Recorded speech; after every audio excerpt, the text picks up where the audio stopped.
So good afternoon, everyone, and welcome to our Mellen Executive Speaker Series. I'm Al Mikiak. I'm Dean of the Bullard College. Certainly want to welcome our students who are here today, our alumni, members of the community. I see some members of the Board of Directors from John Carroll. Thank you for your presence today. I see some of our emeritus professors, including Dr. Navratil, who's hiding in the back. So Frank, good to see you. Okay, we have a seat in the front, Frank, if you'd like to come down. So it's my pleasure to welcome you to a very exciting event this afternoon, the Mellen Executive Speaker Series, and the endowment that established the Mellen Chair in Finance began in 1986. And this is the 67th Mellen Executive Speaker today, and I have to say, the first President of the Federal Reserve Bank of Cleveland to appear at the Mellen Series. So we're very excited to have Dr. Mester with us today. So to get our program started, I would like to first welcome our President, Michael Johnson, to have a few remarks for the group. Now, I often say, Michael, that I have the best job in the world. And so since you're in the room, I have to say I have the second best job in the world, the Dean of the Bullard College. I'd rather be president of John Carroll University. So, Michael Johnson.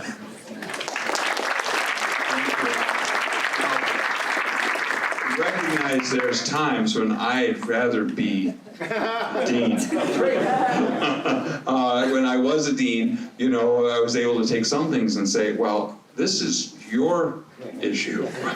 But now we're loving being here. I was just talking to some of our alums. We've been here about 16 months now. We live right across the street. We have to close our blinds in the house because you can see right from the second floor of Griselli, right into our house.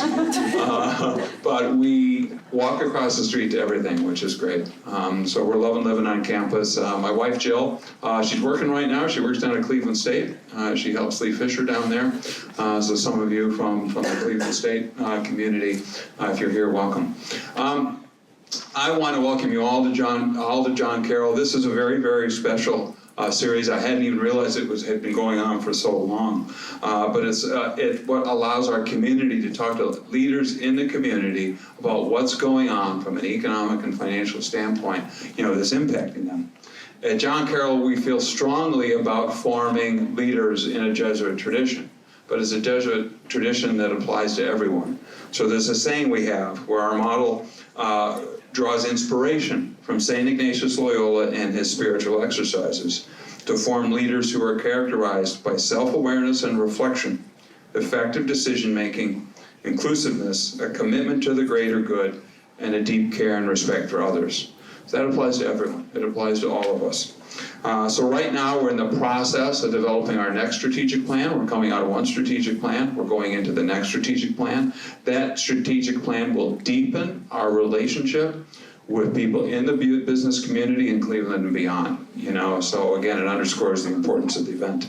So it's incredibly appropriate to have such a distinguished speaker as Dr. Mester here tonight. I heard that many of our students have been meeting with you throughout the day, which is, again, probably the most important thing you can do here. Many of them are here tonight.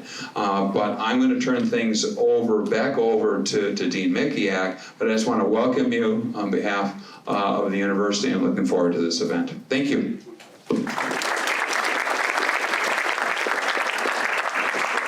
Thank you very much, Michael. Thanks for joining us today. So it's my pleasure now to introduce our speakers, Dr. William Elliott. So where's Bill? There's Dr. Bill.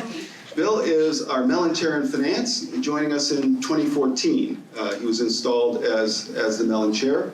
Since that time, his work as a teacher, author, and consultant have elevated the reputation of the Bullard College and certainly our finance program. So we're very grateful for all of Bill's hard work on behalf of the Bullard College and behalf of John Carroll and his efforts in putting our event together today. So Bill Elliott.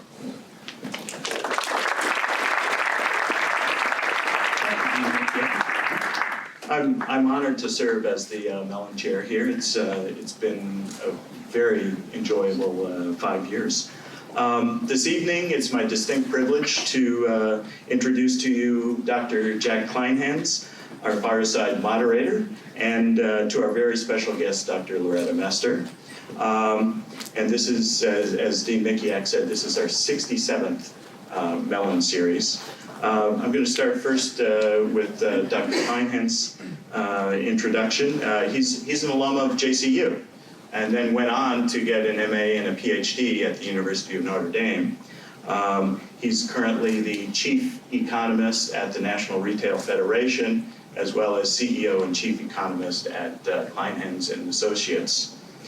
He's an adjunct professor at Case Western Reserve University, and we're fortunate enough to also have Dr. Kleinhans as a faculty member here at the Bowler College. He's an executive in residence in the Department of Economics and Finance, and has been working closely with our colleagues on the econ side, trying to develop a pathway for students to take the Certified Business Economist exam, the CBE. He's also served in numerous other roles, one in particular at the Federal Reserve Bank of Cleveland, which gives me a nice segue to shift to introduce to you our guest speaker tonight, Dr. Loretta Mester. She is the president and CEO of the Federal Reserve Bank of Cleveland, a role which she's served in since 2014. And as president of the Fed, she helps to formulate the monetary policy for the U.S. And also oversees just shy of 1,000 employees from Cincinnati to Cleveland to Pittsburgh in their efforts to do economic research, to supervise banking institutions, provide payment services to commercial banks as well as to the U.S. government. Originally, Loretta is from Baltimore, and started off her academic background at Columbia University, earning a BA in mathematics and economics, and then went on to Princeton University, where she earned a MA and a PhD in economics. Dr. Mester has also taught at the Wharton School, both at the undergrad and the MBA level, and has taught in the PhD program at NYU. She's managing editor of the International Journal of Central Banking and co-editor of the Journal of Financial Services and Services Research, and is an associate editor of several other journals. And as a co-editor myself, I just co-edit one journal. I don't know how Dr. Mester can not only do her job at the Fed, but also be a managing editor, co-editor, multiple associate editorships. It's a lot of work. So I really appreciate your time and making the time to come here to speak to all of us. And just lastly, I want to say she also is the director of the Greater Cleveland Partnership, a trustee at the Musical Arts Association, as well as she's very active in a number of other professional organizations. So without any further ado, I'd like to welcome Dr. Kleinhans and Dr. Mester to the stage. And I'll turn it over to the two of you.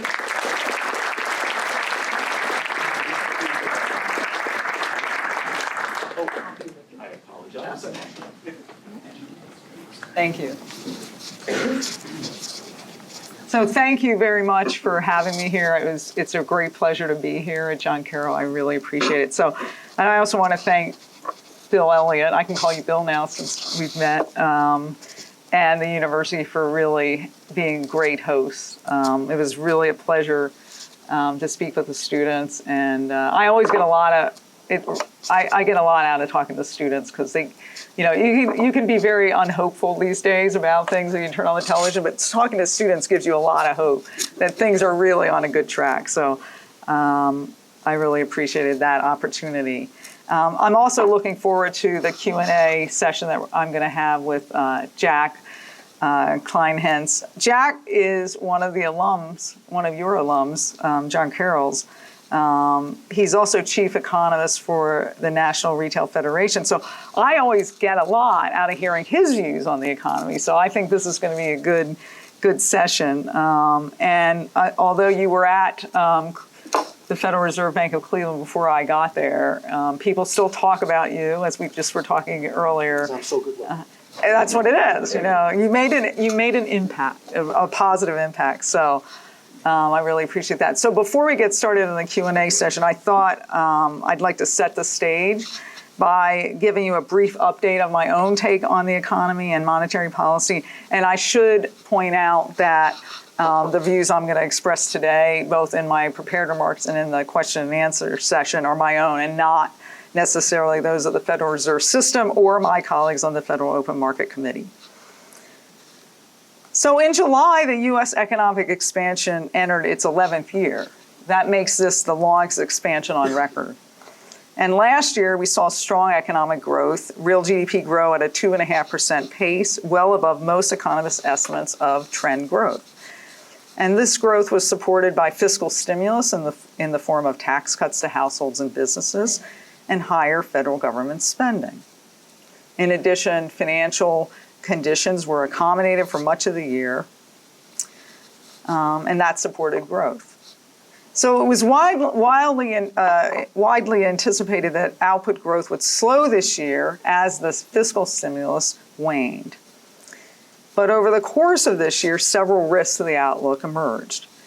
And these risks include those associated with trade policy, tariffs, and slower growth abroad, as well as geopolitical risks, including Brexit, the events in Hong Kong, and tensions in the Middle East. So the question is whether the economy will remain resilient, with growth stepping down to its trend pace, which I estimate to be around 2%, or whether these downside risks will lead to a more significant deceleration in growth. Now, despite the risks of the outlook, the data indicate that the economy continues to perform well along a number of dimensions. Over the first half of the year, the economy grew at about a 2.5% pace, the same as last year. Consumer spending, which accounts for about 70% of GDP, continues to show strength, buoyed by strong fundamentals. Household balance sheets are healthy, consumer sentiment is at a high level, and incomes are growing thanks to the solid performance of the labor market. Payroll job growth has averaged about 160,000 jobs per month this year. Now, the expected benchmark revisions will lower that number somewhat, and the pace is a step down from last year's strong pace of over 220,000 jobs per month. But it's important to put this into context. Most economists estimate that the economy can sustain job growth in the range of 75,000 to 120,000 per month, depending on what one assumes about trend labor force participation.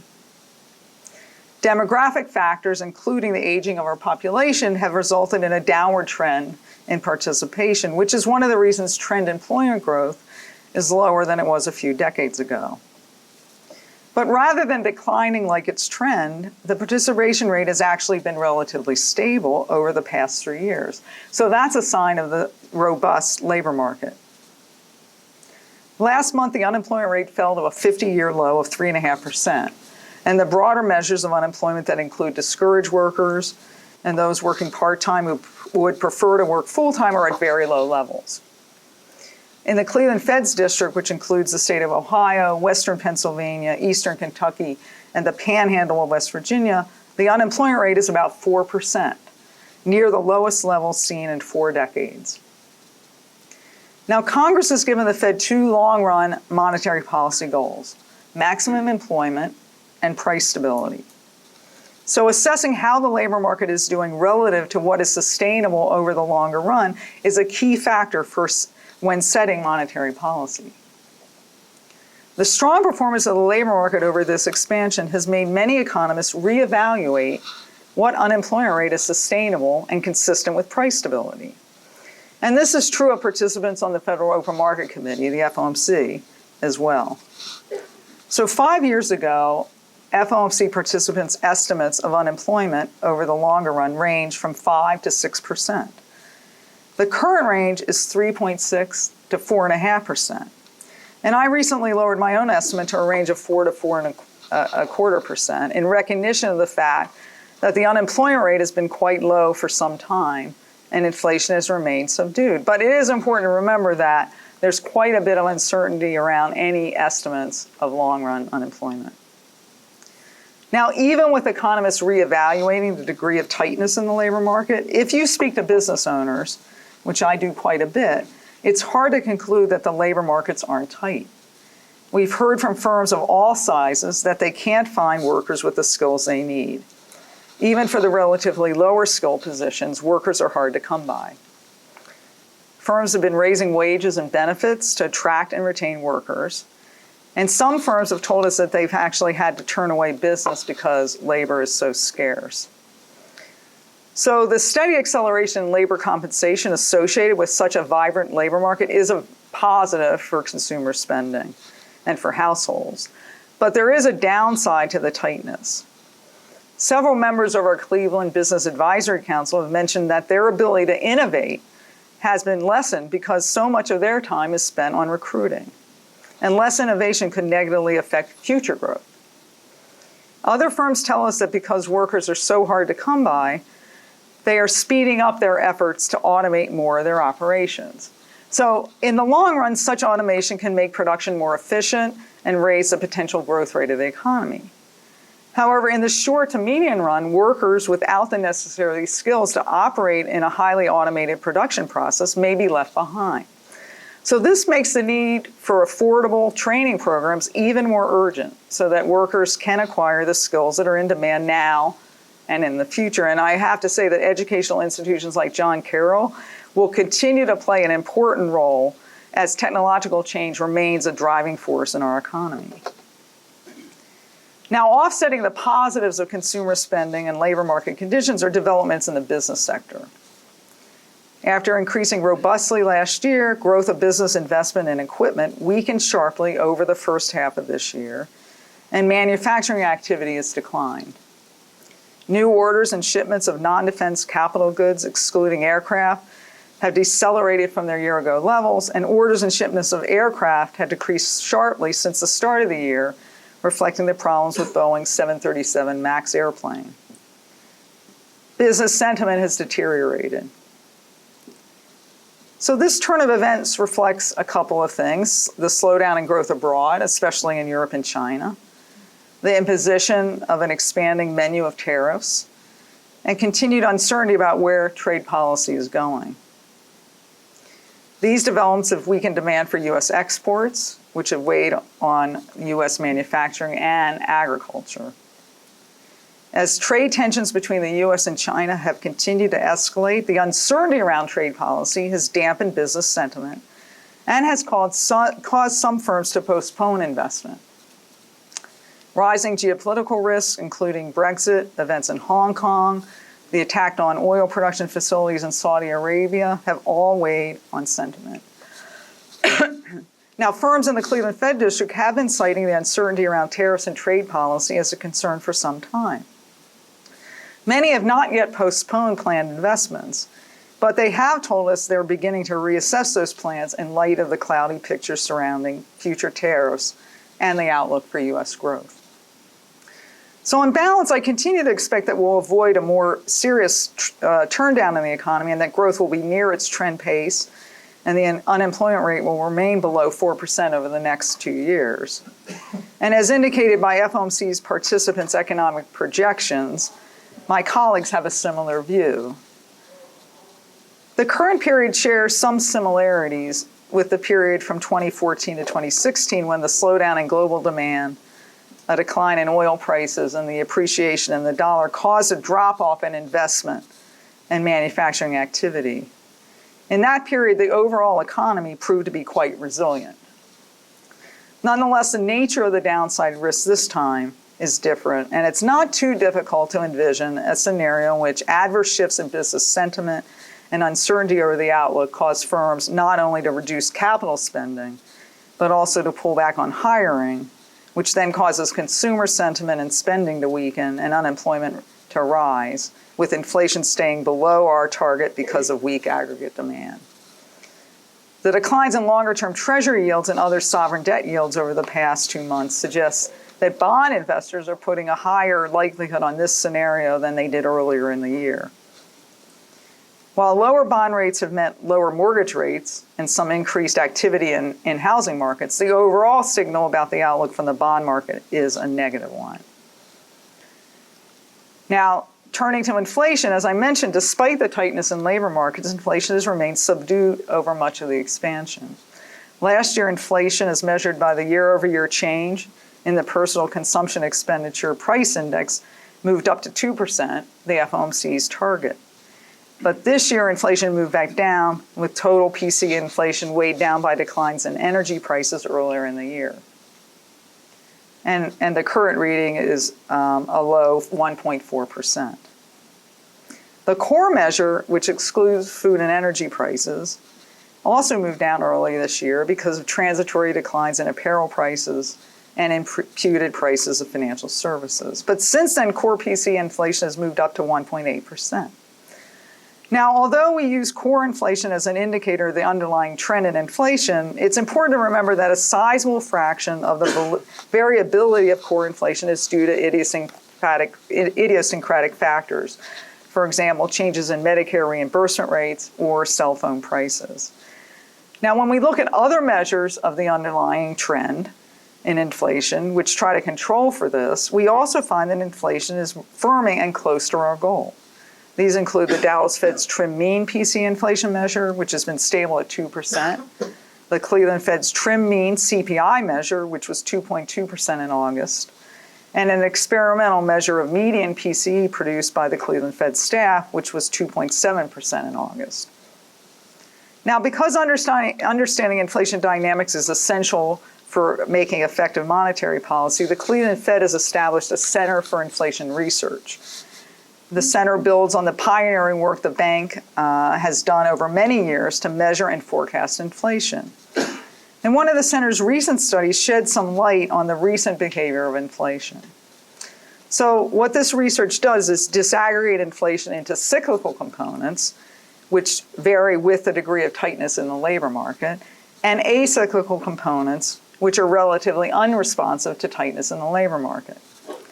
Now, the cyclical part of inflation accounts for only about 40% of core PCE inflation. But the good news is that it's continued to rise over the expansion as labor markets have continued to tighten. And the Cleveland Fed staff analysis indicates that as long as labor markets remain strong, cyclical inflation should continue to firm, helping headline inflation return to our 2% objective over time.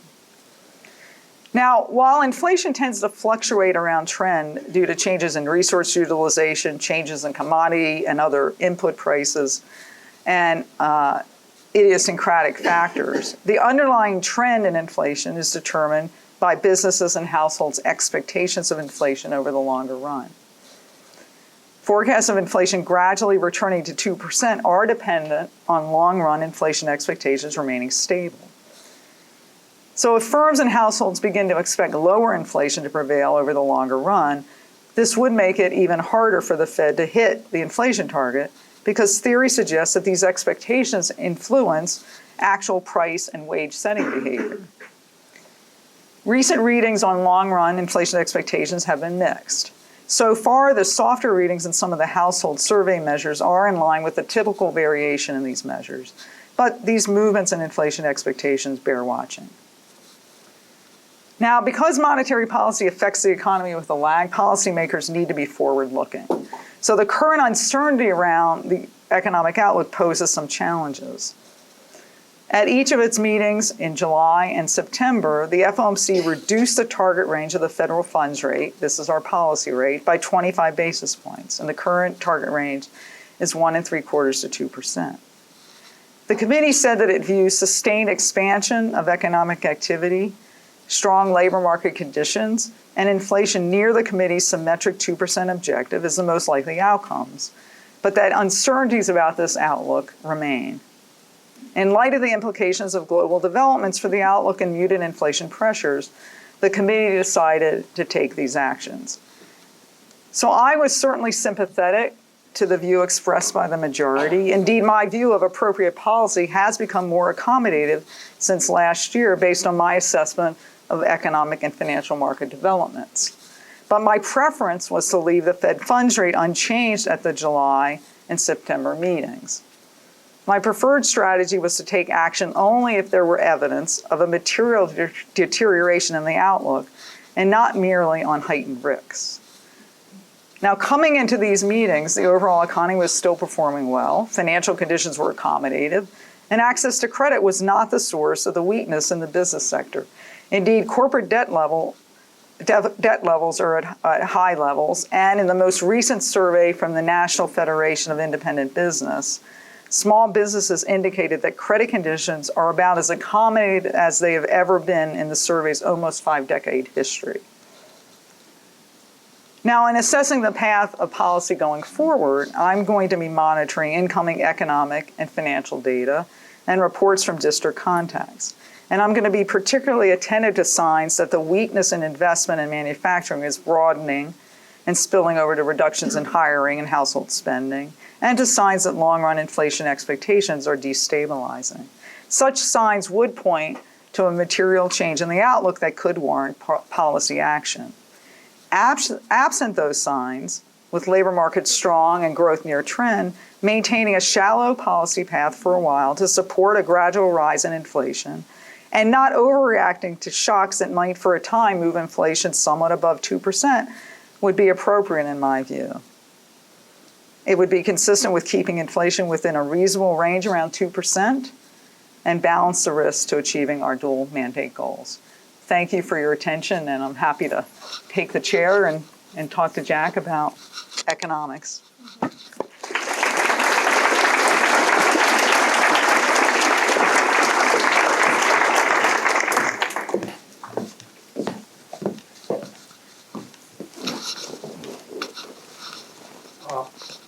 Is my mic on? I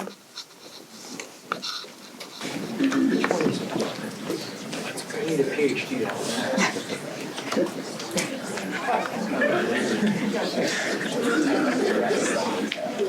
Right, thank you. Thanks so much for your time today. We really appreciate your presence. I was able to sit in with Loretta when she was talking to the students, and she had some very engaging questions for them, which I thought was very helpful.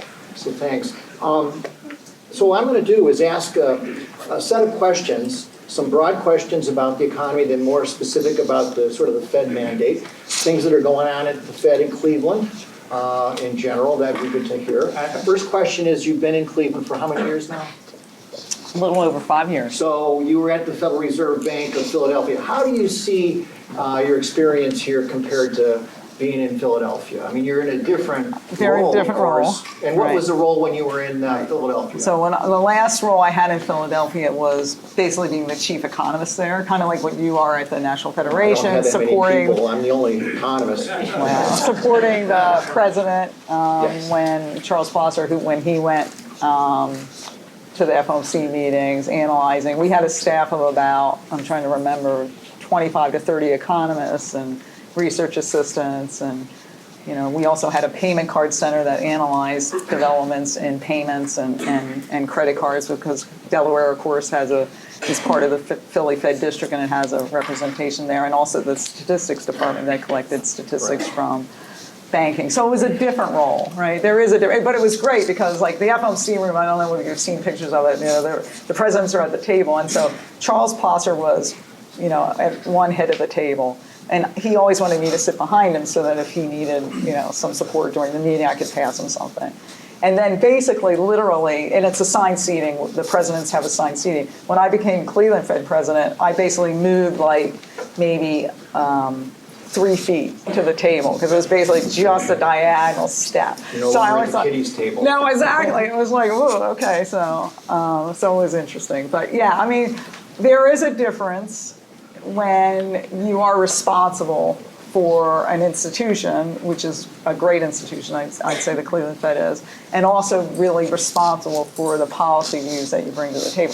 I'm lucky I'm supported by great people, as you know, at the Cleveland Fed, a great group of economists that help, but also in all areas of the bank. And so that makes life easy, right? You have great support around you. But you do feel like I feel very much responsible for making sure that I understand what's going on to the best we can, and responsibility, because I feel like it's a public role. I feel like I work for the public, which is one of the reasons I love the Fed, is because I feel that's a very important So you have aspect this public of it. role, And because we have a real breadth of individuals here, students, alumni, just people from the general community. Real quick softball though, is any real high points that you think about now that you're leaving, or your impression of, I know you represent the full district, but you are living in Cleveland. I guess we would all be interested in any real interesting things that you found out about Cleveland that you didn't know about. Well, it's not that I found out, but I've had this great opportunity of being associated with the Cleveland Orchestra, like being on their board. It's a fantastic orchestra. You probably all know this, but it's really a fantastic orchestra. And so that's been a delight of getting here. The art, the cultural things in Cleveland are fantastic, right? The art museum is first rate. Wonderful exhibits that come here that don't go other places. For people who like, I'm an opera fan, so I like the opera, but there's also the Rock and Roll Hall of Fame. So the cultural amenities here are extremely good. And I come from Philadelphia, and of course the Philadelphia Orchestra is also great. But there's just this very nice group of Playhouse Square, so the cultural amenities here are good. And I know with the orchestra, we're trying to make it very accessible. So we're trying to do a lot of things to bring people in. We go out to the students in the high schools and in the elementary schools, so they're have access to the music. And so I think those things are what's one of the things special about Cleveland is they really take that trying to be in the community very seriously. And I've noticed that in all the institutions that I've had the pleasure of getting to know people at, they really take that public service or trying to be part of the community very seriously. Well, now we better get into meat of some of the discussion that you provided with your comments. And you said you're attentive to income, economic and financial information, and business contacts. And when you're doing these assessments, there's a lot of information. So how can you separate some of the signal from the noise? Because there is so much information coming at you. And you said you want evidence. And I'm just curious as you think about discerning how to make your decision from that data. All right, so I think that's a great question because I think a lot of people don't understand even though it's anecdotal information, there's a structure around it. So I'll talk about, if you read the Beige Book, which I think is a good summary of what people are hearing in all the districts. At the Cleveland Fed, the way we do is we use a lot of tools to gather that information. So one is, we have the business advisory councils, and we have councils set up all across the district, and they come together and meet, and we sort of ask them similar questions. We have a survey tool which we send out to businesses, and so there's a structure around it so that you can actually have a little more rigor about the anecdotal evidence that you're collecting from the businesses. So you can see, like last month, the retail contacts we have in the district told us, conditions are great. This month, maybe they've changed. So you always can sort of track over time sort of the changes in these, we've sort of put it down as a survey tool, and so you can sort of track it over time. So there's ways of making it much more rigorous in terms of what the firms are telling us. And then when we have a question, it's great to have the context so you can pick up the phone and say, hey, I'm hearing this over in this part of my district. Are you having the same thing in the north part of Ohio? Or, and so that helps you a lot too. So this business contacts are very important. And then of course, we have models that we run. So the Cleveland Fed puts out forecasts for inflation, and there's statistical models that use the incoming data. So there's a lot of ways of sort of rationalizing and analyzing the data. So there's science here, right? There's models of the economy, multiple models of the economy, because not one model, right, is the perfect model. So you have to look across multiple models. You have to look at multiple statistics. I know everyone wants to have the holy grail statistic, but the way the economy works is there is not one statistic. You have to look at a panoply of things.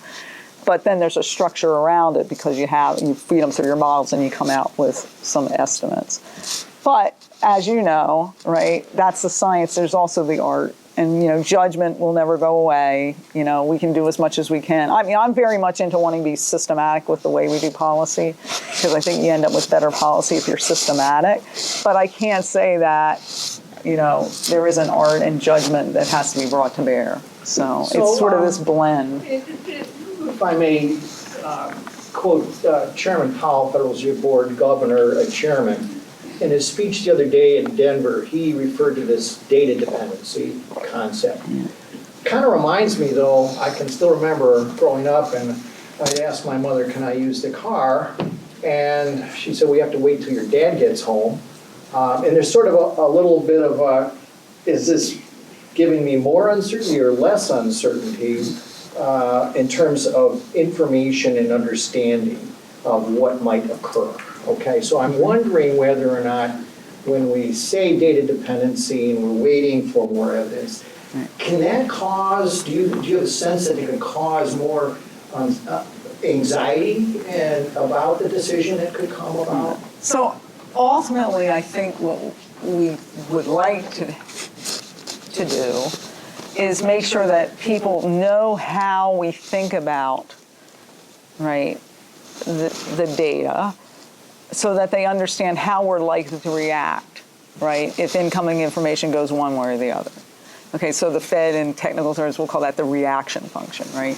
But essentially, what we try to avoid is, we are not prescient, right? We can't predict necessarily how the economy is going to change and how the data is going to come in.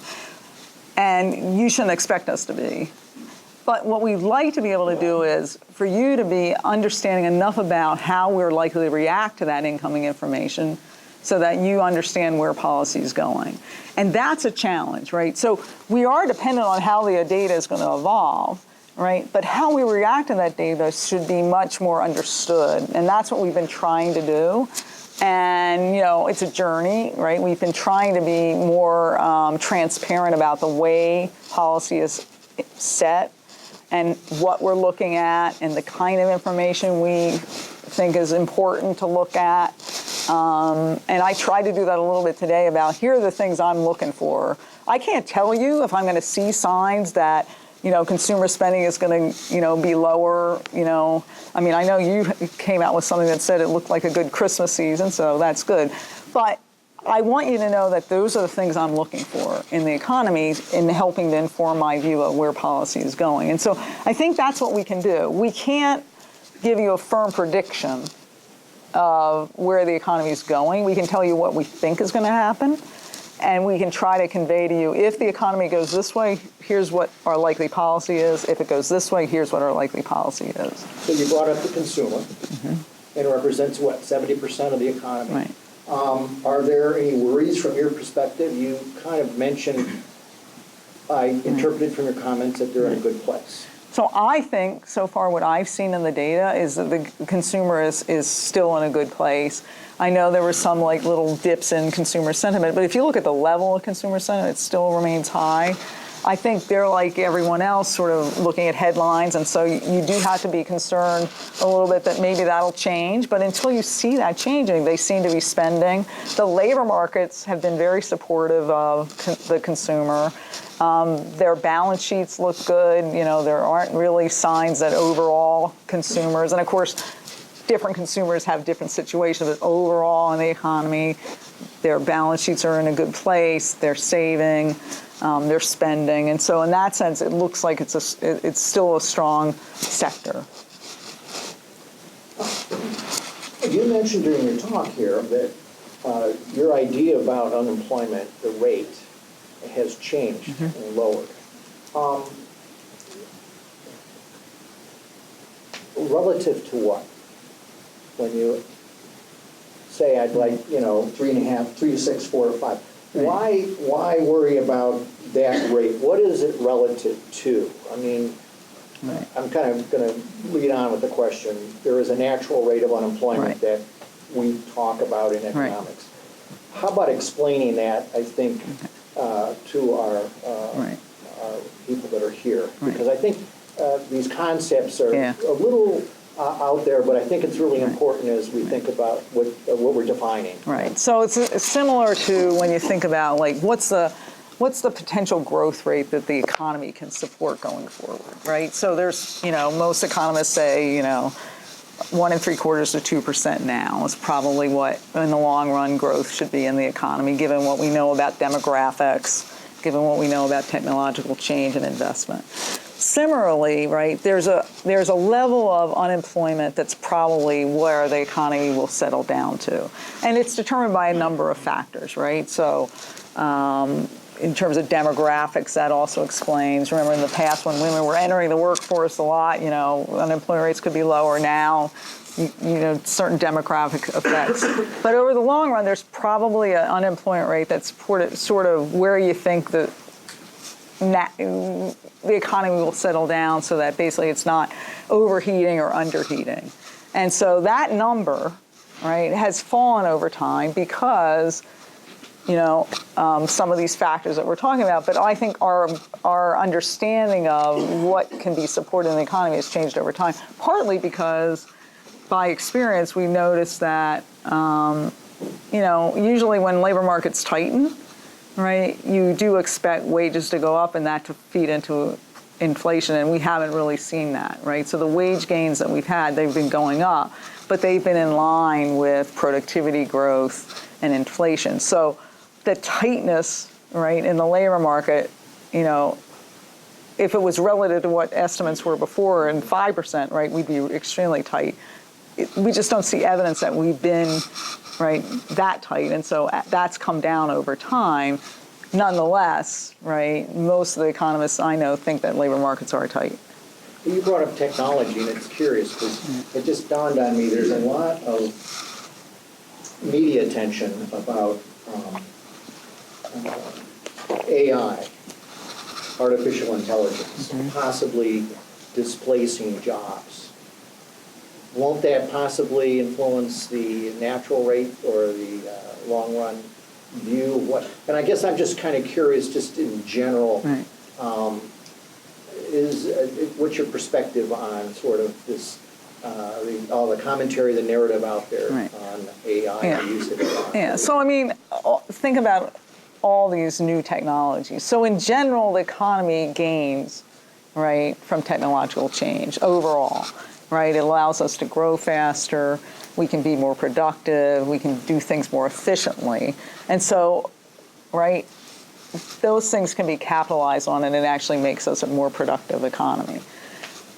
There's a downside in that people have to learn how to use the technology. And so it's really incumbent on us to make sure that our people have access to the training they need to use this technology. So, a couple of years ago, I had the pleasure of going to Kentucky and meeting with some miners, right, who, coal miners who were actually in a training program to learn how to lay, or not lay, they were actually up on poles, fiber optic lines, right? And, they were taking the training because they realized that these jobs that they had and expected to have for forever, right, were going away.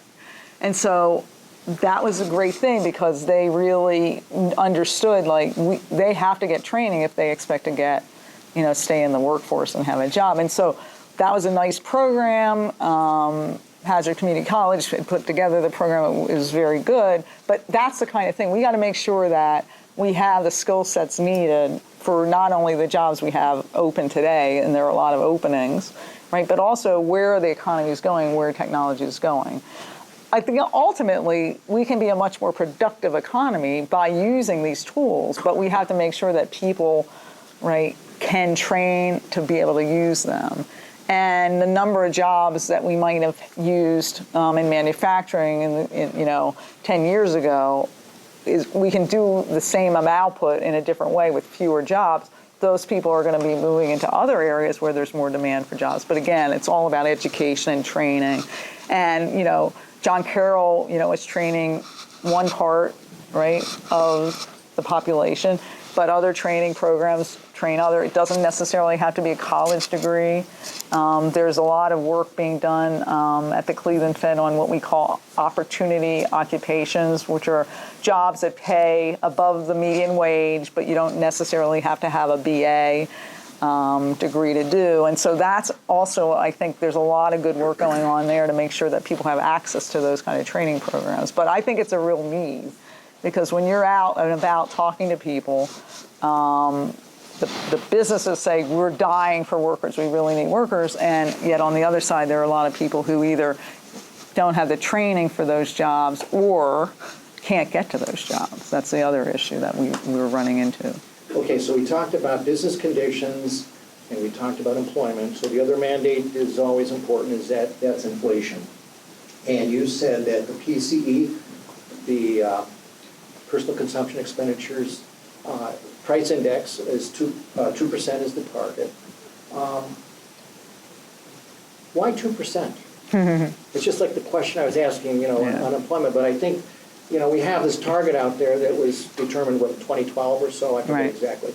But I guess for, the uninformed, why do we need to have 2% inflation, or why would that be an important target? Yeah. So you want inflation, right? Price stability. How do you define price stability, right? So you kind of want inflation low enough so that it doesn't influence people's decisions, right? So countries that have let inflation get out of hand, right, they're very cognizant of the inflation rate. So it's funny, like when you do surveys here, that, and I was just at a conference where they actually talked about some survey evidence and asked people about inflation. There's a lot of people who are uninformed about the inflation rate. But, in some sense, that's a good thing because it means they haven't had to worry about, like, exuberant inflation, right? But 2% is basically, zero. Not everything in the economy is indexed, right? So everything doesn't rise with the rate of inflation. So 2% gives you some room to allow for that possibility. It gives you a little room for measurement error because we know that we're not measuring things very correctly. So it's low, right, enough, right, but it allows for some of these measurement issues that we have to be concerned about. And frankly, if you look around the world, 2% is basically where many countries have settled on as being a pretty good indicator of price stability. So I think most of us think that, that was a viable goal for the inflation rate as sort of being a good indicator of low inflation and stable inflation. I got a bunch of questions here. I have one more or two that are related. We're talking about inflation, but there is a lot of discussion going on at the Federal Reserve System in terms of strategic planning and looking at the framework. Right. Is target 2% part of the dialogue? Okay. So that's not on the table. So the Fed is undertaking a review of the framework that we use for setting monetary policy. And what do I mean by framework? Well, one is what strategy? Do you target inflation? Do you target something else? What communications? We were talking earlier about, what's the best way to communicate how you're doing monetary policy? Because it's very important for people to understand our rationale for our policy decisions so that you guys can hold us and the Fed accountable, and so the Congress can hold us accountable for our decisions. And then what tools do we use? We have an interest rate tool I talked about today, but during the financial crisis and the Great Recession, right, we brought that interest rate down to effectively zero, and then we had to use other tools, including buying assets, long-term assets. So this review is taking all that into account and trying to be, take a step back and look at what's the best framework for actually implementing monetary policy. What's not on the table is thinking that inflation target. As you pointed out, we haven't had an explicit target for that long, right? And I think most of us think that 2% target is pretty good indicator of price stability, and we wouldn't want to be changing that at this point. But there are other things on the table, including maybe instead of being a point range of 2%, we would look at a range of 2%. And part of the impetus of this is recognition that, the level of interest rates that are likely to prevail in the future is lower than the level of interest rates that prevailed in past decades. And so that means you're closer to that zero effective bound on your policy rate, and so maybe there's a better way of doing policy in that kind of environment. We have several questions regarding monetary policy and also economic indicators. How bad is the inversion of the yield curve? Okay, so when the yield curve inverts, so like, for example, look at the 10-year yield versus the 2-year yield on treasuries. Okay, that has been, correlated, right, with recessions in the past. So in other words, when that usually inverts, right, there's a recession. Of course, when that recession comes, there's a big range of when that comes afterwards. But people can, use that as a signal of, a coming inversion. And in the past, that's happened because usually, right, when the economy was overheating, what would happen would be the Fed would have to then take some action. And so what you'd see is short rates rising, right, and that would kind of lead to this inversion of the yield curve. Okay. In the current situation, I certainly don't want to ignore the fact that that may be providing a signal on the economy going forward. But you also have to remember that part of that lower 10-year yield was engineered because of the actions we took during, right, the Great Recession to add accommodation. So one of the things we did was we bought long-term assets precisely so we put downward pressure on that long bond rate. And so our balance sheet still contains a lot of those assets, and so there is this downward pressure on the bond rate. And so the way I'd explain it is, whatever level of negativity was true about a signal about a coming recession in the past, it would take a bigger inversion to have that same kind of signal because of what we've done in terms of putting pressure on that. So I'm not as concerned about it as some, that it's a signal, but it's certainly something I wouldn't want to ignore. Just an administrative comment. Please don't be disturbed if the students get up for their 6:30 class. It's not because I'm sure that they don't want to listen to you any further, but there is a chance that several people might get up and we're going to... And they're not calling their broker, so that's the other thing. Yeah, okay, good. Speaking of brokers, what role does the stock market play in your thinking? Right. So certainly financial conditions, right, which would include stock prices, the bond market, value of the dollar, that certainly are factors, right, when you think about where the economy is going. So that figures into, right, your outlook, right? You have to think about those things. But it's more of a indicator. So stock market valuations are driven by the fundamentals of earnings, right? So that's important. Stock market equity affects people's, households' balance sheets. So it's part of their wealth. And so you think about it that way.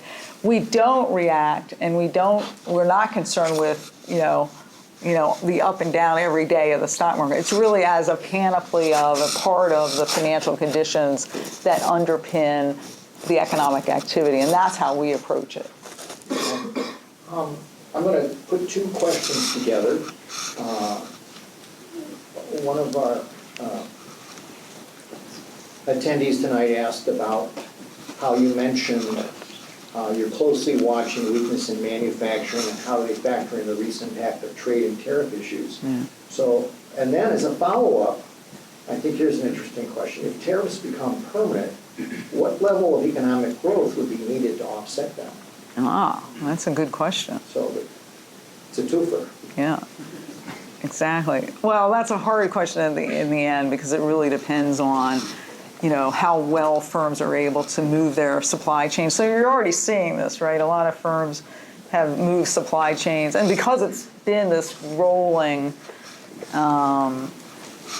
tariff situation, right? A lot of firms have, they were a little bit reticent in the beginning to actually react, but then as it kept going, right, they've moved, right, some of their operations from China to Vietnam, right, and to other places to try to get around the tariffs. So there is a reaction that can kind of make the tariffs less impactful. There's effects of the tariffs. One of the risks going forward are if the tariffs on consumer goods that are supposed to be coming towards the end of the year go through, right, will that affect pricing and then that affect consumer spending? So there's a lot of places where these tariffs, right, can affect the economy, and so that's one of the things that we're looking at. In general, right, we know that countries that have freer trade end up with higher growth rates. Because you can be more efficient, right? You can source things from the right places, and competition is typically a good thing.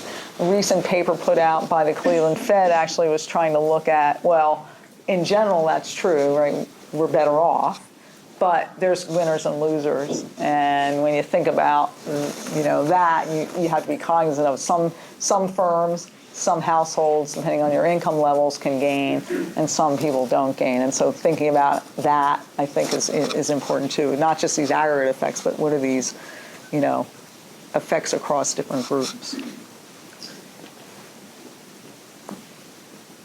Is there any concerns out there regarding the financial conditions, the financial system, compared to, say, what we saw 10 years ago, that was sort of a predicate for the Great Recession? Yeah, so since the Great Recession, the Fed has actually put in a systematic way of reviewing financial stability broadly defined. So not just banks, which we've always done, but trying to look across financial markets and across types of institutions and types of instruments. And we do that. We publish a report, the Board of Governors publishes a report twice a year that summarizes that information. And overall, we would say that there's just, conditions are pretty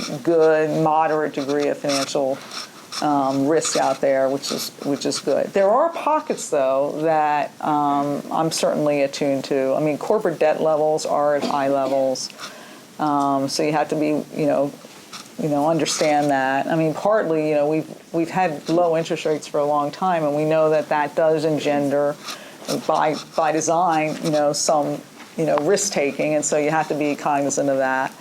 And commercial real estate valuations are elevated relative to history. Some of that can be explained by the low interest rates, but again, it's one of these things that you want to be aware of going forward. But generally, right, you're aware of them, but it's not like we're in the situation that we were back then.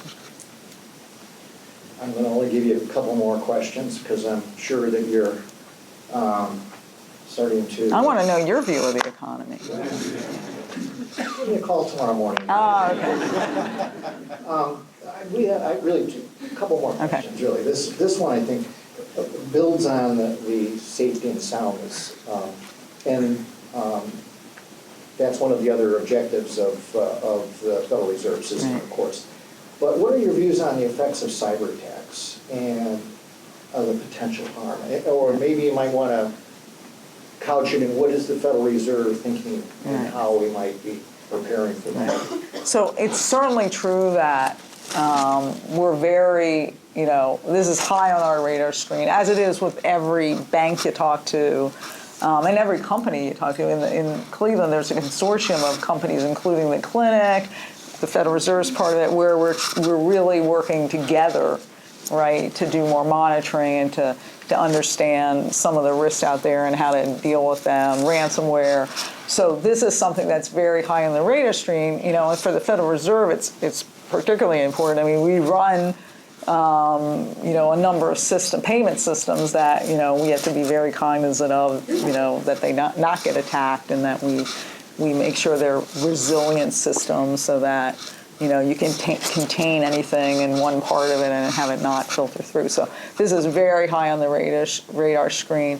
In fact, the Cleveland Fed has been designated within the Federal Reserve System to do monitoring in the supervision and regulation of banking system, to monitor these cyber attacks so that there's better understanding of when they occur, what's occurring, common things that you see out there. So there's a lot of activity, and this is happening not just in the U.S., but at the international level. There's a much more, I would say, coordination and working together with other countries to contain some of this. Into the FedNow program that.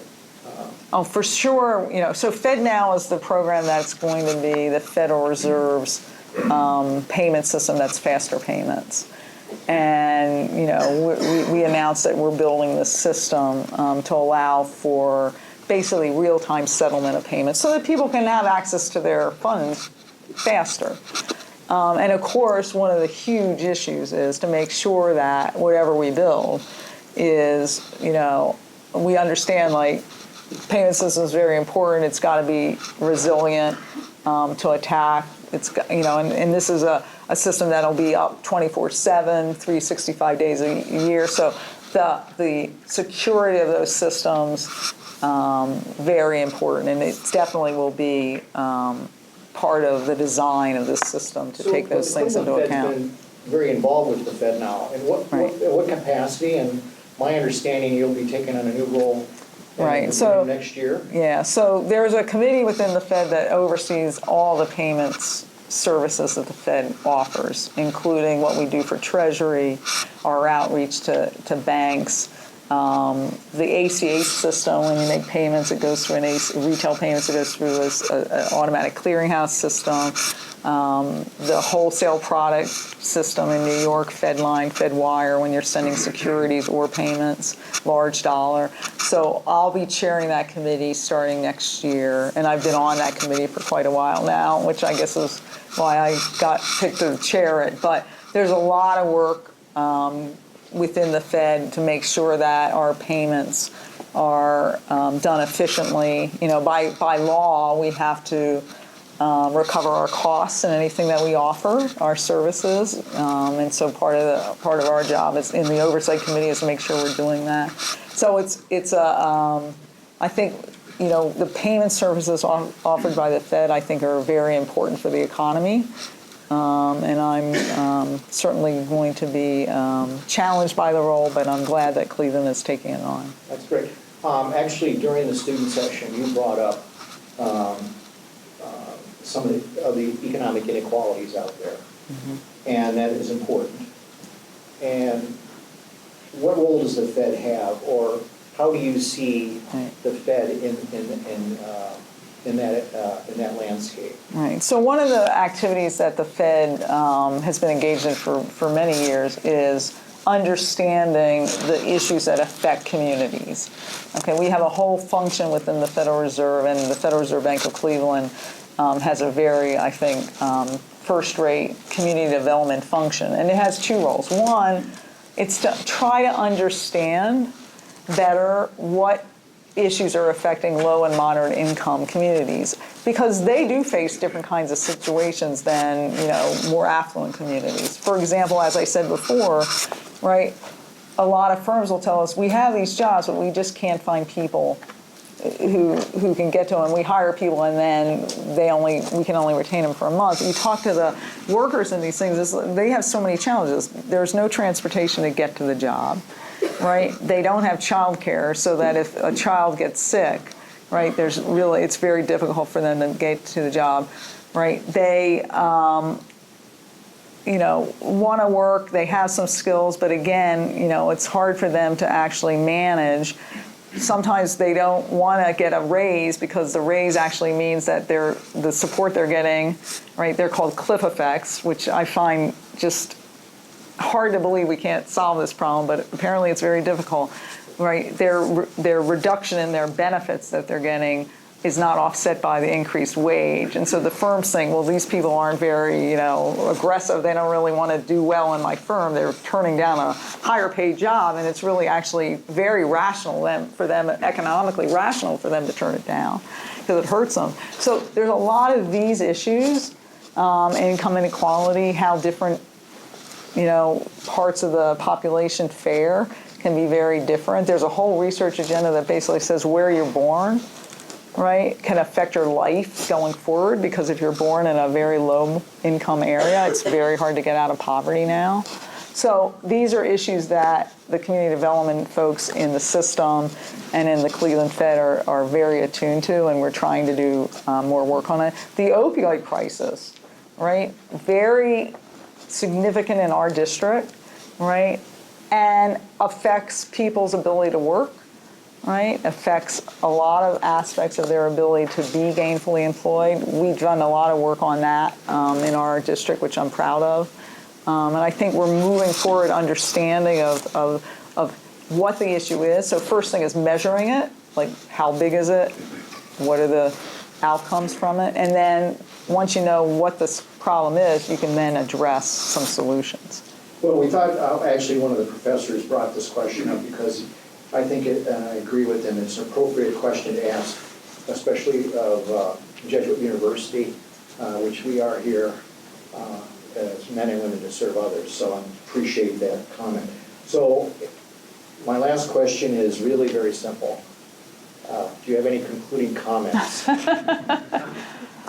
mean, I am a very big fan of education in all walks. I mean, the fact that you guys are all here is fantastic for me. I'm just very grateful that you spend time listening to me.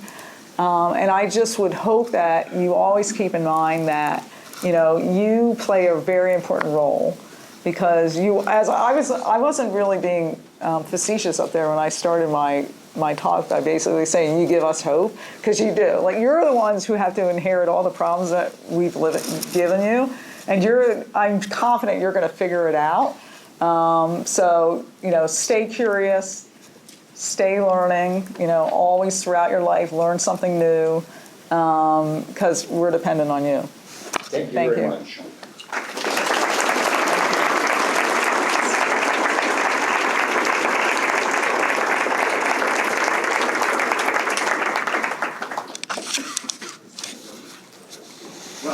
Well, I'll just speak a little louder. Thank you all for coming, and let's give Dr. Mester another round of applause.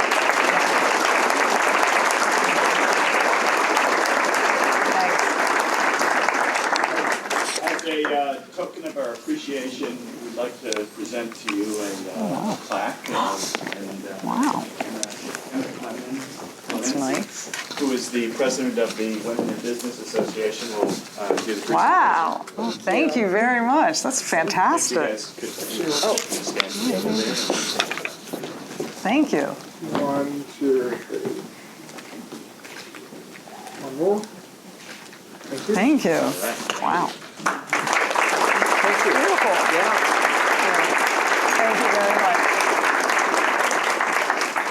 So I'd also like to take a moment to make this evening possible.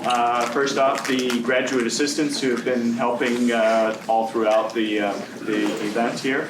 A very special thank you to Dr. Jack Kleinhans and for his willingness to serve as the moderator and to help bring Loretta to John Carroll.